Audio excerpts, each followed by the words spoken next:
30 years తర్వాత కూడా friends ఎందుకు అందరి ఫేవరెట్ షోగా ఉంది? సింపుల్, ఇది షో మాత్రమే కాదు, ఒక వైబ్. ఫ్రెండ్స్ ఎందుకు చూడాలో మీకు ఇప్పుడు నేను 10 రీజన్స్ చెప్పబోతున్నాను. Number 1, feel good vibes any time. ఎప్పుడు చూసినా మీ మూడ్ రిఫ్రెష్ అయిపోతుంది, స్ట్రెస్ పోయేలా ఉంటుంది. Number 2, unforgettable characters. Ross, Joey, Chandler, Rachel, Monica, Phoebe, ప్రతి వాళ్ళకి వాళ్ళ ఓన్ ఫ్యాన్ బేస్ ఉంటుంది. Number 3, perfect comedy and emotion mix. నవ్వుతూ చూస్తూనే అన్ఎక్స్పెక్టెడ్ గా ఫీల్ గుడ్ మూమెంట్స్ వస్తాయి.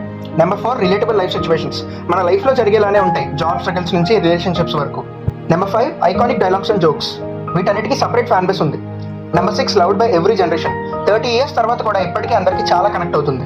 Number 7, surprise celebrity cameos. Brad Pitt, Bruce Willis లాంటి హాలీవుడ్ స్టార్స్ కూడా గెస్ట్ గా ఉంటారు. Number 8, ultimate friendship goals. ఒక గ్యాంగ్ ఇలానే మన లైఫ్ లో కూడా ఉండాలి అని అనిపిస్తుంది. Number 9, every episode is fun. Random గా ఎప్పుడు చూసినా ఎంటర్టైన్ అవుతాం, బోరింగ్ ఎపిసోడ్స్ ఉండవు. Number 10, the best comfort show. Sad mood లో అయినా రిలాక్స్ అవ్వాలనిపిస్తే friends is the perfect pick. దీని గురించి ఫుల్ వీడియో మన యూట్యూబ్ ఛానల్లో అప్లోడ్ చేసా, చూసేయండి. డిస్క్రిప్షన్ ఆర్ బయోలో లింక్ కూడా ఇచ్చా, అక్కడ క్లిక్ చేసినా చూడొచ్చు.